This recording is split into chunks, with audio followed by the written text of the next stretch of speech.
మణికొండలోని Chitrapuri colony society అధ్యక్షులు వల్లభనేని అనిల్పై ఉన్న ఆరోపణలపై ఆయన మీడియా సమావేశం నిర్వహించడం జరిగింది. సొసైటీ అభివృద్ధి కోసం తాను నిరంతరం కృషి చేశానని, ఆర్థిక లోటు ఉన్న సొసైటీని అభివృద్ధి పదంలో నడిపించారన్నారు. కావాలనే తనపై అవినీతి ఆరోపణలు చేశారని, నిజం నిరూపించడానికి బహిరంగ చర్చకు సిద్ధమని సవాల్ చేశారు. చిత్రపురి కాలనీ అభివృద్ధి చెందడానికి కమిటీ సభ్యుల నిర్ణయం మేరకు తాను రాజీనామాకైనా సిద్ధమన్నారు. ఆర్థికంగా ఎన్ని ఇబ్బందులున్నా చిత్రపురి కాలనీ నిర్మాణాలను ఆపలేదు. చిత్రపురి కాలనీ సభ్యులకు తప్ప బయట వ్యక్తులకు ఎక్కడా ఇళ్ల కేటాయింపు జరగలేదు. తనపై వచ్చినవన్నీ అసత్య ఆరోపణలే. కోర్టులో నేను నిర్దోషిగా మచ్చలేని వైట్ పేపర్ల బయటపడతా. కొందరు కావాల్సి కొన్ని తనపై నిందలు మోపుతున్నారు. ఈ సొసైటీ ఇంకా 1.5 year టైం ఉంది. ఇదే సొసైటీ పరిపాలన చేస్తుంది. కోమటి రెడ్డి గారి దగ్గరికి పోయి ఆయనకు ఎక్కించారు.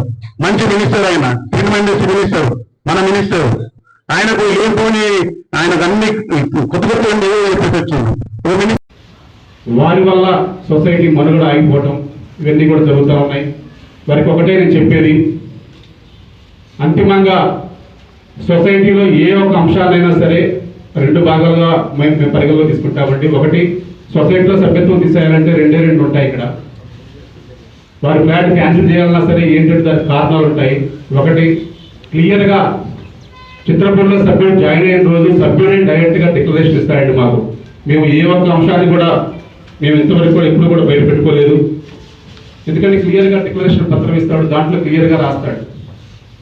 ఫ్లాట్ అలాట్మెంట్ అయిన తర్వాత 25% కడతాము, మిగతా ఇన్స్టాల్మెంట్ సొసైటీ చెప్పిన కట్టకపోతే నా సభ్యత్వం తీసేసే అధికారం కానీ, నా ఫ్లాట్ క్యాన్సిల్ చేసి వేరే వాళ్ళకి ఇచ్చే అధికారం కానీ పూర్తిగా మీకు ఉంది అని క్లియర్గా సంతకం పెట్టిస్తాడు మాకు.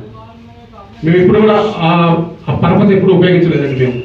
ఎందుకంటే క్లియర్గా ఇక్కడ ఉంటుంది 25% కట్టిన తర్వాత ఎలా స్లాబ్ వైజ్ కట్టాలి, ఎలా అని ఒక 6 భాగాలుగా విభజించడం జరిగింది. అలా కట్టకపోతే నా ఫ్లాట్ తీసేయండి అని చెప్పేసి వారికి ఇచ్చిన ప్రతి అలాట్మెంట్ లెటర్లో కూడా ఉంటుందండి. ఎప్పటికప్పుడు, ఎందుకంటే మేము కూడా మన సభ్యులే అని చెప్పేసి మేము కూడా ఎప్పటికప్పుడు ఎగ్జామ్షన్ చేసుకుంటా వెళ్తే ఈరోజు సొసైటీ మనుగడకి ఆటంకం కలిగే విధంగా వారు కూడా సృష్టించడం అది చాలా బాధాకరంగా ఉంది. అసలు సొసైటీ ఎందుకు ఏంటి, కమిటీగా ఎందుకు పనిచేయాలనే ఒక నిరాశత్వంలోకి కమిటీ సభ్యులు కూడా రావడం జరుగుతుంది. మేము చెప్పి తప్పేంటి అనేది ఎవరికి అర్థం కాలేదు. ఎవరైనా నిజంగా సొసైటీలో ఉన్న అమౌంట్స్ మిస్యూజ్ చేసి సొసైటీలో ఫండ్స్ కనుక తింటే దాన్ని తప్పుగా భావించవచ్చు. ఇక్కడ అనర్హతగా ఉన్న ఫ్లాట్స్ వాళ్ళు కట్టమన్న డబ్బు సరైన సమయంలో కట్టలేక సొసైటీ మనుగడ ఇబ్బంది పడుతుంటే వాళ్ళని తీసివేయడానికి కూడా మేము డైరెక్ట్గా తీసేయకూడదు.